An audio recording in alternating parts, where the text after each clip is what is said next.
Good morning, everyone. This is Terry from Geeky Gaming TV, and we are back with Yokai Watch 2019, episode number 9. It's hard to believe we're this many episodes in, and stuff is actually slightly improving a little bit. I went into this kind of in the gray area in general for this rehash of the original. And I'm still kind of in that gray area. Last episode was great. This one was pretty good. We're diving into it. Nate's sitting in his room, bored, with no enthusiasm at all. He basically says something along the lines as, I give up, or I want to give up. He seems completely worn out and tired. You see Nate just kind of in a meh mood. And whispers like, "You used to have enthusiasm." And whispers like, "It has to be a yokai." And Nate's like, "Nah, no it's not." And he's just kind of sitting there. Whisper literally picks Nate's arm up and scans while holding Nate's arm and using the Yokai Watch Elder. And the yokai is actually revealed to be Yamataishi or Nomura, which evolves into don't wanna.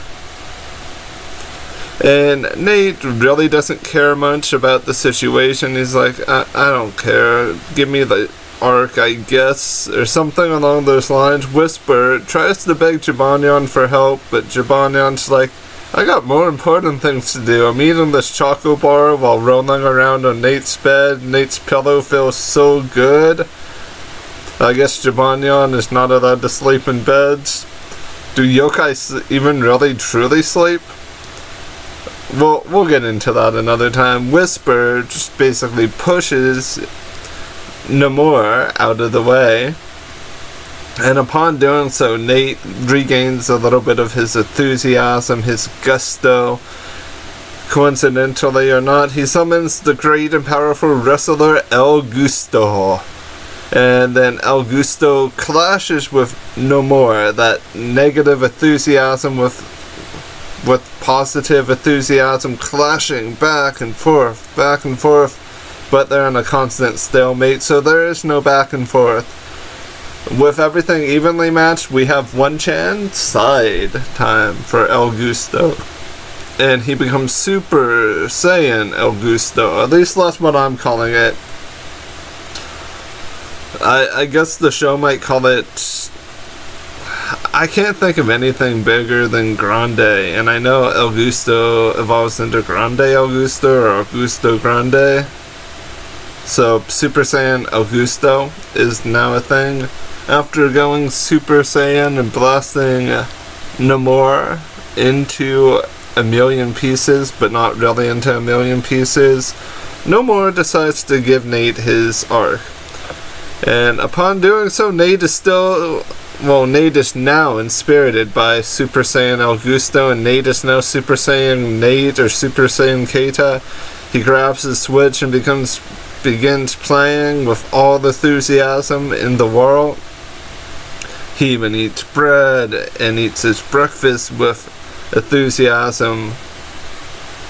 And there's even references, even more to Dragon Ball Z, the way El Gusto basically channeled that wave of yellowish colored energy is similar to how Goku does the Kamehameha wave.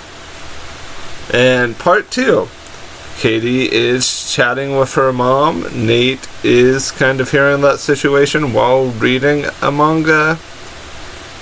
And it all goes to stinkiness in a handbag. When Cheek Squeak shows up, Nate tries his best to get Cheek Squeak to go away, but Cheek Squeak keeps inspiriting Nate, making him fart. Nate keeps trying to cover it up by pretending to go after mosquitoes and then pretending to play a trumpet. But before he plays the imaginary trumpet, he summons Stir Crazy Steel. Because he's like, oh, this will help. Maybe.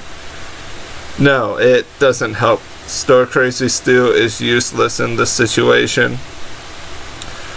Katie is enjoying listening to Nate's trumpet music.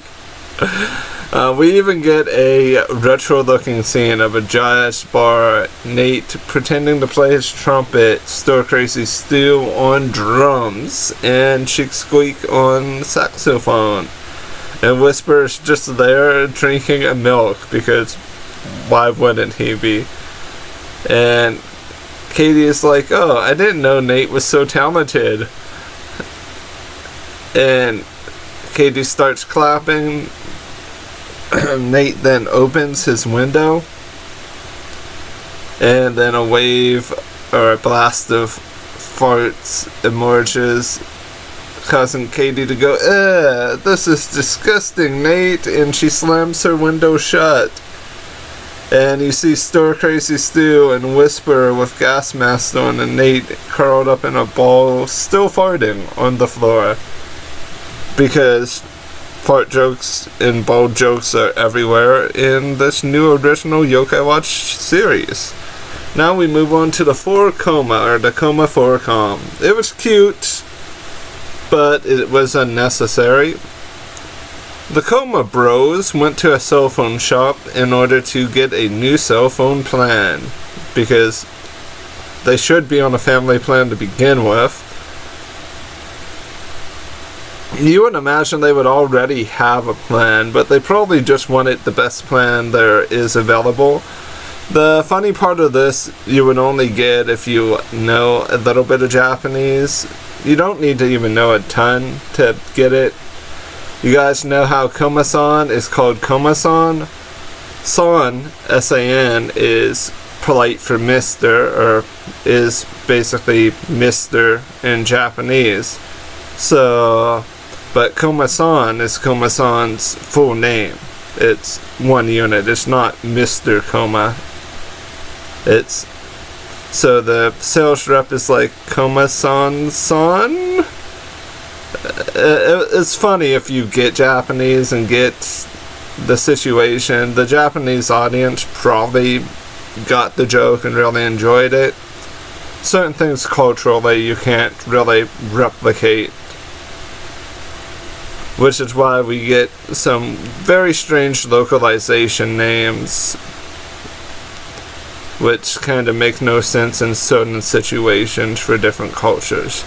Moving on to Yokai Worlds Top Idol, Episode 3, Why is Japonion a really bad idol agency producer edition? Draghi opens up the segment while napping on the couch, because Draghi is a superstar idol, but not really. Jibanyan comes into the scene basically saying, we should get you a show at this theater.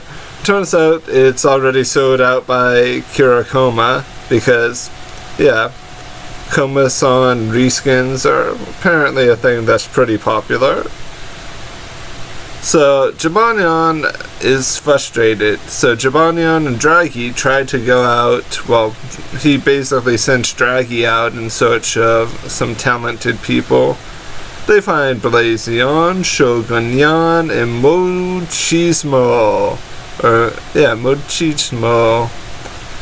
And Jibanyan's like, this is great. And they all are competing in different types of sports. Like Mochismo does sumo, Blazion does martial arts, Shogunyan does kendo, and everyone gets a medal, and Jibanyan just doesn't care. How dense can this cat be?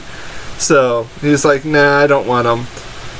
And they're all like medal ranking yokai that did good in their tournaments, and Tamnyan scoops in, and they're now a yokai idol group. And I hate to say this, how in the world is Jibanyan's production studio, how does it still have electricity? Dude is poor, because we've not seen Draghi booked for anything. We don't know if Draghi is even making them money. you would figure Jibanyan would at least get another Yokai Idol group, that these three would be someone, at least part of them would be snatched up by him. Are they really trying to infer that Jibanyan is completely clueless about everything? Dude is addicted to Nyan KB. He should know more about idol groups.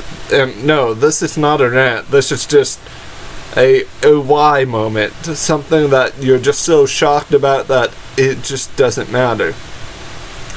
So, let's move on to the last segment, which is the search for Komami. At this point, I'm starting to care less about Komami as the time kind of goes on. That we've not really even seen kind of a hint of her. You would imagine she would take a selfie, being something that Komami would probably do, but we've not seen one, so they're trying to keep us blind of who Komami actually is. Because Komami takes pictures of basically everything. So Koma-san and Komajiro, I believe, are in Hokkaido. See tons of pretty flowers, a petting zoo. Koma-san and Komajiro are mistaken for horses. Koma-san Silver, maybe? Not nearly as good as Michi Silver. Man, I miss Shadowside, guys. That's what this scene has made me realize. So, a kid rides Koma-san like a horse for about 20 seconds, and then Koma-san is bewildered by tons of ice cream, and then Koma-san and Komajiro have miso ramen, which I imagine is delicious. Then they go out and see a bear. They learn that Komami was sumo wrestling, or wrestling against bears, defeating them. And then we see a island picture, inferring that Komami isn't even there anymore. That Komami must have the ability to run, fly, or teleport really quickly to avoid Koma-san and Komajiro. I have a feeling that we're going to get as many segments of this as there is prefectures in Japan. I'm calling that now. It's not a bad segment, it's just fluff or filler though. All in all, this episode would B+, almost an A. I like the fact that we get 2 segments with Nate now. I would prefer it if those segments were longer and we would just get 2 segments with Nate, a for Koma, and a spin-offy thing like Yokai Worlds Top Idol, Nyakin Dead, something along those lines. And as always, I hope you guys have a wonderful morning, afternoon, and or evening. I've been Terry with Genki Gaming TV. Bye bye for now.